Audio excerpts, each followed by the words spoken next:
que você tem de assunto aí? Matheus Gonçalves vai pro futebol árabe, é isso? Na verdade, ele já até embarcou ontem à noite. Venê? Está sendo vendido ao Al Ahly da Arábia Saudita e foi uma negociação extremamente rápida. Inclusive, quem trouxe primeiramente o nome do clube foi o Léo Dias, o portal Léo Dias. Ah, é? Um beijo para Léo Dias. Aqui porque ele estava sendo vendido ao CSK, estava tudo certo. Mas aí o Al Ahly chegou em cima da hora, fez uma proposta salarial muito melhor do que a do CSK, o jogador gostou, só que para o Flamengo não era bom. A proposta inicial era de 8 milhões de euros. E aí o Flamengo falou, não, esse valor a gente não aceita, embora seja bom para o jogador, mas para a gente não é bom. Aí eles subiram para 9 milhões de euros, mais bônus, através de metas. Aí o Flamengo topou, vendeu 100% dos direitos econômicos dele e o Matheus Gonçalves está de saída. Lembrando que melou uma ida dele para o Cruzeiro ainda nessa temporada, né? Exatamente. E melou por quê, Venê? Porque o Flamengo recuou na ocasião por conta da repercussão negativa.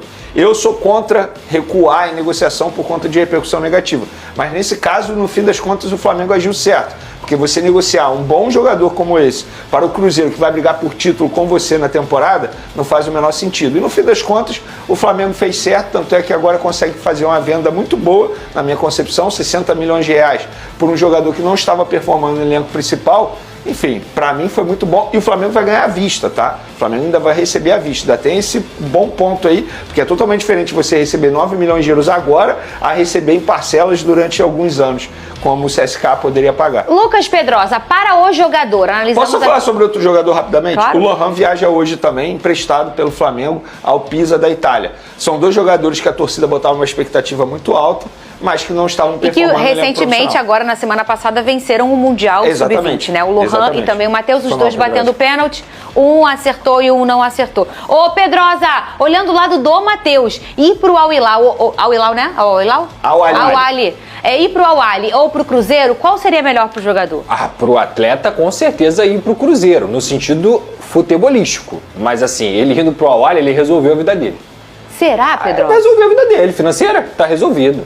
Não tenha dúvida, assim, é um jogador com muita qualidade, não duvido que ele volte ao Brasil em algum momento, até porque é muito jovem e cobiçado por grandes clubes, mas é isso, cara, a gente tem que entender também que as pretensões que nós temos futebolísticas para os atletas nem sempre é que os atletas têm, porque eles têm que pensar na família deles, eles têm que pensar no futuro deles, eles têm que pensar em tudo que gira em torno. Então acho que o Matheus Gonçalves tem futebol para fazer o pé de meia dele, para jogar o que tiver que jogar lá no Al Ahly e depois voltar para o Brasil, ou seja lá qualquer clube do futebol europeu, do mundo, e conseguir desempenhar o seu futebol futebolisticamente falando. É isso, cara, eu respeito muito a decisão. Concordo, discordo, tudo bem, mas respeito sempre. Que é um bom exemplo, o Alexander, que se destacou no Fluminense, foi vendido ao futebol árabe e voltou com 1 ano. Tá hoje no Atlético Mineiro. Super versátil, Pergunta, né? Se ele não resolveu a vida dele. Resolveu. Não tem Dá pra fazer um churrasquinho? Com dá, picanha. não dá. E outra, com picanha. Nessa alternativa entre ir para futebol russo e árabe, isso aí. Hoje é árabe sem sombra de dúvida. Isso é verdade, até por uma questão de qualidade da família, né? Porque a questão de guerra é sempre mais difícil. Olha aqui, eu vou mandar... Flamengo que terá uma sexta-feira bem animada lá no Ninho do Urubu. A gente vai explicar por que será animada. Tem alguns eventos que vão acontecer no Ninho do Urubu, a gente vai contar aqui para vocês. Tem também negociação do Santos com o Flamengo pelo meia Vitor Hugo. O BAP, presidente, não está liberando Vitor Hugo para o Santos. E eu vou explicar aqui, vou dar aqui os motivos para vocês e vocês vão entender. Pelo menos eu acho que o BAP está agindo de uma maneira extremamente correta nessa negociação com o Santos. Quando eu der os motivos, eu acho que vocês vão concordar comigo ou não. Lembrando que isso aqui é um canal super democrático, cada um tem a sua opinião.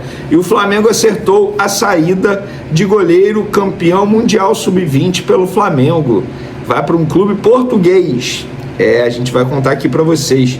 Lohan também já viajando, muita coisa acontecendo no Flamengo e a gente vai trazer todos os detalhes no vídeo de agora. Mas antes, galera, eu vou trazer aqui um assunto que gera muita polêmica no futebol brasileiro já há um bom tempo. Ontem, após o jogo do Corinthians contra o Atlético Paranaense, o Memphis Depay foi às redes sociais para fazer uma reclamação sobre grama sintética. E o que acontece? Ele postou o seguinte: grama artificial mata o jogo. Brasil, quando você vai ouvir os jogadores? E nada mais, nada menos, o Neymar, que a gente sabe que, na minha concepção, longe de estar merecendo uma convocação para a seleção brasileira, não foi convocado, mas é o Neymar. Ele tem uma um nome muito forte. O Neymar respondeu: concordo, Memphis. Então, assim, é um assunto que a gente não pode esquecer. Eu, particularmente, acho que não deveria ter grama sintética, e não porque eu acho que machuca mais, machuca menos, mas eu sou a favor da padronização do gramado no futebol brasileiro. Ah, por que tem grama sintética? Eu acho que o clube coloca grama sintética porque não consegue botar um bom gramado para os seus jogadores atuarem, e tem também a questão de show, porque, enfim, é melhor, como é no Newton Santos, no Allianz Parque. Enfim, o Memphis Depay ontem jogou na grama sintética do Atlético Paranaense. O Flamengo e o Fluminense, por exemplo, que são donos, entre aspas, do Maracanã atualmente, eles são donos da gestão do Maracanã atualmente, eles estavam com uma dificuldade muito grande de deixar um bom gramado. Aparentemente esse problema foi resolvido, porque ninguém mais tem reclamado do gramado do Maracanã. Então eu sou a favor da padronização e não podemos deixar esse assunto de lado, porque num passado recente, aí, menos de um ano, vários jogadores se juntaram, fizeram uma manifestação nas redes sociais contra a grama sintética. Falando de Flamengo, o Flamengo terá uma sexta-feira animada lá no Ninho do Urubu, gente. Lembrando que o Flamengo está se preparando para pegar o Grêmio. Jogo domingo, 4 horas da tarde, todos os ingressos esgotados, mais 64 mil pessoas estarão presentes no Maracanã. Uma linda festa, lembrando que é o último jogo do Flamengo no Maracanã antes da data FIFA. E nessa sexta-feira, lá no CT Jorge Gelau, o Flamengo terá homenagem do time profissional aos meninos do Sub-20 pelo título mundial, entrega de placa de Arrascaeta, na verdade, pelo recorde de assistências no Brasileirão, e coletiva de imprensa com o meia Saul. Pois é, rapaz, dia animado no Ninho do Urubu. Flamengo que anda vivendo um ótimo momento dentro e fora das quatro linhas. Confesso para vocês que isso me dá até uma agonia. Flamengo vivendo uma paz durante muito tempo. Ai, meu Deus do céu. Cadê aquela plaquinha? Estamos em paz durante tantos dias. Bota aí. Muitos dias já. Ainda bem, e que continue assim, porque o Flamengo recentemente, nos bastidores, estava gerando muita crise, dentro de campo estava indo muito bem. Agora a gente conseguiu um equilíbrio aí. Equilíbrio esse que, na minha concepção, faz o BAP até tomar umas atitudes corretas em algumas negociações. O jornalista Lucas Mussetti, que acompanha o dia a dia do Santos, postou que o Santos ainda não avançou por Vitor Hugo por causa de BAP, presidente do Flamengo. Além de não querer reforçar um rival, o presidente rubro-negro lembra do caso Thiago Maia, e por isso que é uma garantia de pagamento para fechar o negócio.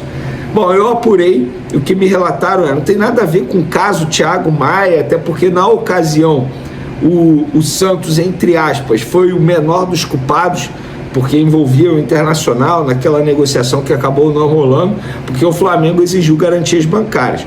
E o Flamengo está certo, tem que exigir garantia bancária, independentemente do caso Thiago Maia ou não, o Flamengo vai exigir garantias bancárias. Eu vou dar um exemplo para vocês que poucas pessoas sabem ou se recordam. Quando o Flamengo vendeu o Fabrício Bruno para o Cruzeiro em janeiro, à vista, foi porque o Flamengo aceitou a forma de pagamento que o Cruzeiro havia dito, de 2 ou 3 vezes, enfim, mas exigiu garantias bancárias. O Cruzeiro falou, o dono da SAF do Cruzeiro falou: garantias bancárias, eu tenho dinheiro. Aí o Flamengo virou: beleza, você tem dinheiro, então paga à vista. Ele falou: ok, pago à vista. É isso. E é isso que acontece, o Flamengo vai exigir garantias bancárias. E não é só o Flamengo que exige, não. O Atlético Goianiense, que está na segunda divisão do futebol brasileiro, exigiu garantias bancárias do Botafogo por um zagueiro, Alex, acho que é isso. O Botafogo não apresentou. O Botafogo também não apresentou garantias bancárias para contratar um zagueiro do Juventude. Juventude exigindo garantias bancárias. Eu não estou aqui criticando o Botafogo. Dar garantias bancárias envolve custo também. O Flamengo recentemente teve esse problema, entre aspas, de garantias bancárias para contratar o Carrascal. O Flamengo está certo em exigir do Santos. Tá certo, nem acho que seja questão de reforçar rival, porque o Santos hoje não é rival do Flamengo em briga por título por nada, mas exigir garantias bancárias, o BAP está extremamente certo. Galera, o Flamengo acertou a saída do goleiro Lucas Furtado, campeão mundial sub-20 com o Flamengo e também da Libertadores no ano passado e esse ano, tá? Porque o Lucas Furtado não foi titular no gol no jogo contra o Barcelona, porque Léo Nanete vive uma grande fase e por conta de situações envolvendo ali os bastidores. O Lucas Furtado não queria renovar com o Flamengo. O Flamengo fez proposta de renovação de contrato para ele, o atual vínculo dele até dezembro desse ano. Ele não quis renovar, o Flamengo, ciente que ele poderia assinar um pré-contrato com qualquer equipe, promoveu o Léo Nanete para esse jogo e aceitou a proposta do Vitória de Guimarães de Portugal de liberar o jogador de graça, e ele passando nos exames médicos, assinando tudo lá, o Flamengo fica com 50% dele e o Vitória de Guimarães fica com 50%, e ele assina um contrato válido por 3 temporadas. Bom goleiro, mas não queria renovar com o Flamengo, já tinha deixado claro isso nos bastidores, pelo menos os empresários. O Flamengo, de uma maneira correta, inteligente, é melhor você ficar com 50% desse bom goleiro que vai render futuramente a perder tudo e mantê-lo aqui até dezembro. Não faz o menor sentido. Então o Flamengo novamente agindo certo aí em uma negociação, que o Lucas Furtado seja feliz no futebol português e consequentemente renda uma boa grana ao Flamengo futuramente, que vai manter 50% desse jogador de 20 anos. E por falar em 50%, Lohan já viajou para a Itália para se apresentar ao Pisa. Fala, nação rubro-negra. Hoje trago para vocês uma notícia que está movimentando os bastidores do Flamengo e pode surpreender muita gente. O atacante Everton Cebolinha, que chegou ao clube como uma grande contratação e com muita expectativa em cima do seu futebol, estaria insatisfeito e pediu a rescisão do contrato. Segundo informações do jornalista Antônio Carlos, o jogador não está feliz no clube carioca, principalmente pela falta de espaço no time titular e pela pouca minutagem que vem recebendo dentro de campo. A situação começou a ficar mais evidente nos últimos meses, já que o Flamengo conta com um elenco recheado de opções no setor ofensivo, e isso tem limitado as oportunidades de Cebolinha mostrar o seu futebol. Para o atleta, que é ainda jovem e precisa de ritmo de jogo para manter seu nível técnico e físico, a falta de sequência tem sido um fator determinante para a decisão de buscar novos ares. Vale lembrar que Everton Cebolinha foi contratado a peso de ouro, vindo do Benfica, e era visto como um reforço que poderia substituir jogadores importantes nas pontas, mas até agora não conseguiu alcançar o protagonismo esperado. No entanto, o desejo do jogador de sair abre uma questão importante para a diretoria do Flamengo: como lidar com essa possível rescisão, já que se trata de um atleta caro e que exigiu um grande investimento do clube. O mercado brasileiro e internacional deve ficar de olho nessa situação, porque um atacante do nível de Cebolinha desperta interesse de várias equipes, seja aqui no Brasil ou até mesmo fora do país. A torcida rubro-negra, por sua vez, se divide sobre o tema. Alguns acreditam que o jogador não teve tantas chances para mostrar seu talento e poderia render mais com uma sequência, enquanto outros entendem que ele não correspondeu às expectativas e que a saída pode ser positiva para aliviar a folha salarial e abrir espaço para novos reforços. O fato é que esse pedido de rescisão, se confirmado, mostra que o clima não é dos melhores entre jogador e clube, e pode gerar uma grande movimentação no elenco ainda nesta temporada. Vamos acompanhar de perto os próximos passos dessa novela envolvendo Everton Cebolinha, que pode ter seus dias contados no Flamengo. A torcida fica na expectativa para saber como será o desfecho, porque Everton Cebolinha é um jogador que já mostrou no passado ser decisivo, principalmente em sua fase no Grêmio e na seleção brasileira, mas que no Flamengo não conseguiu repetir o mesmo brilho. Essa possível saída pode abrir espaço para jovens da base ou até para a chegada de um novo reforço que realmente se encaixe no esquema do time. O que se sabe é que os bastidores do Mengão estão agitados e novidades podem surgir a qualquer momento, já que a diretoria vai precisar agir rápido para resolver a situação.